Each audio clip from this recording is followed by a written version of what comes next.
had everything I ever wanted. I had my dream job, living in Europe, working in fashion, beautiful apartment in the nicest area of town. It was everything I ever wanted, but I gave it all up. Why did I do it? Well, let's start at the beginning. So growing up in small town Wisconsin in the early 90s and 2000s, I always knew I wanted to work in fashion. I knew that I wanted to live in Europe. I can blame Mary-Kate and Ashley movies, but for me it was not a maybe. It was the vision, and I didn't know how I'd get there, but I knew that I would. And at 20, I made the first leap into that. I moved to Italy to study fashion. Eventually, I earned my master's degree from one of the top fashion schools in the world in fashion trend forecasting. And that led me to a job in leather goods in Berlin. And after applying about 4 or 5 times for my dream role at another company, I finally landed it. And so I was a creative strategist at Europe's largest fashion e-commerce company. I had made it. I was living my dream life. But when I stopped to look around, something felt off and I couldn't shake it. I had realized that I had checked every box that I had set out for myself. Everything that I'd ever wanted to achieve had happened for me, but I wasn't feeling good about it. I wasn't fulfilled. It wasn't that I was miserable or super unhappy. I was just really disconnected, almost like I was performing my life rather than actually living it.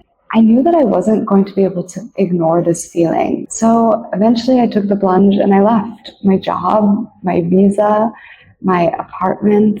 I didn't have a plan. I just had a gut feeling or an intuition that there was something more to life than that. At first, I still clung to the familiar. I went back to Italy to start a sustainable fashion startup. I'd won an award through my school to be able to do it. So that made the transition a little bit easier.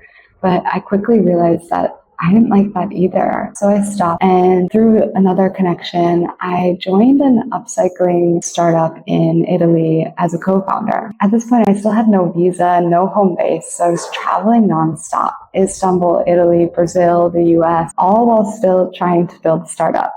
But even with all of that freedom, I realized I was recreating the same cycles, the same pressure, the same misalignment that I was feeling. But there was part of me that felt like if I could make this work, then it would all be okay. But as I continued to fight, I realized that it wasn't about the startup. It wasn't about the freedom. Fashion was no longer my path. It was no longer for me, and I needed to let it go. So I did.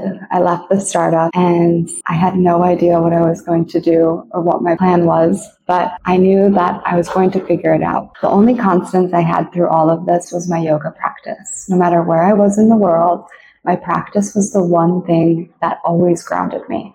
So at that time, I really leaned into it more. I started learning the philosophy behind it and eventually took the plunge. I signed up for a yoga teacher training to go deeper into the practice. I didn't want to become a teacher. I just wanted to learn more about yoga. Little did I know what was coming later on in my life, but yeah, that was my thought at first. And during that time, I moved to Mexico City. I didn't know why. I just felt drawn to the city. It seemed like a cool city to go to. And yeah, so I decided to move there. I had no idea what I was doing or what was in store for me, but that's when things started to shift. I was invited to this local temazcal ceremony, and I met a shaman, and he told me that he saw me on an island, and he said something that is vividly ingrained in my memory till today, and that is, there's something waiting for you in Bali. He had no idea, but I had just booked, like literally maybe 2 weeks ago, my yoga teacher training in Bali for that June. So that was just this bizarre moment of coincidence and synchronicity. And it felt like that moment forward, that temazcal ceremony forward, just cracked me wide open. I started meeting really interesting people, having conversations that stirred my soul on a level I had never experienced before. And I knew that I was on the edge of something new. I didn't know what yet. I was still searching, but I just knew that I was about to turn the page. That summer, I spent time in Berlin and Amsterdam, soaking in the bliss of European summer, being surrounded by my friends, and it felt so good. And it made me realize I was craving grounding again. So I made the decision that after Bali, I'd come back and put down my roots. And so fast forward a few months, and I'm on my way to Bali. My plan was 6 weeks in Bali, 3 weeks in the training, 3 weeks traveling, and then back to Berlin. I had set up an apartment and all of that. But halfway through the training, I kind of had this feeling like 6 weeks might not be enough here. And I was actually offered the chance to assist a future training in September. So I extended my stay, and I figured I'd stay an extra 4 weeks, sublet my new apartment in Berlin, and return in October. It was no biggie. But right after my training ended, I lost one of my biggest freelance clients. It was devastating, and suddenly the apartment I had lined up in Berlin was really not an option anymore. And yeah, I could have forced it. I could have tried to replace the client really quickly, made Berlin work, but something in me knew that this wasn't a failure. It was a redirection. So I decided to listen to my gut and stay in Bali. And those next 7 months changed my life. I assisted the yoga training, held space for beautiful people, practiced every morning, worked freelance at night, and I was happy. Not just happy though, I was truly fulfilled. And even though I was waking up at 6 a.m. and leaving the shala around 7 or 8 at night and working late just to stay afloat, I had never felt more energized in my life.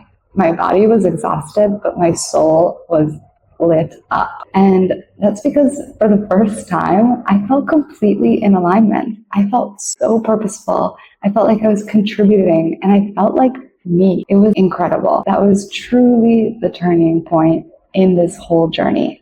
During that time, I also became a mindfulness coach, and it all started to come full circle. All the wisdom I had gathered from my own messy, non-linear journey gave me the tools to share it with other people, to guide people through their own unraveling and back into alignment. Since then, the journey hasn't slowed down. I've continued gathering, studying, going deeper into all of these practices, these ancient wisdoms, and there are still things I'm figuring out. And a new chapter is definitely coming, but that's a story for another time. So all in all, I gave up my dream life because it was no longer my dream. And what I've learned through all of this is that your dreams can change, and that's okay. Real fulfillment comes from listening to your truth, not your timeline. And that's the real dream. And that's what I'm following now. And where will that lead me? You're just going to have to stay tuned to find out. So I'll leave you with the thought that if you're on a journey and you feel like you might be, not in alignment or something's not feeling right, just remember that life doesn't have to be linear, and you don't have to keep chasing something that you wanted years ago if that's not what you want anymore. Stay true to what you believe in, and it will all work out, even if in the moment it doesn't seem like it and it looks messy and it's difficult and hard. You'll understand in the end why everything happened the way that it happened. If this resonated with you, please subscribe to the channel. If you have any questions about my journey or anything like that, feel free to comment. Happy to share. Happy to help in any way that I can. If you're going through something similar, if you are, let me know. I would love to hear your story. And yeah, I hope you have a great day, and I will see you in the next video.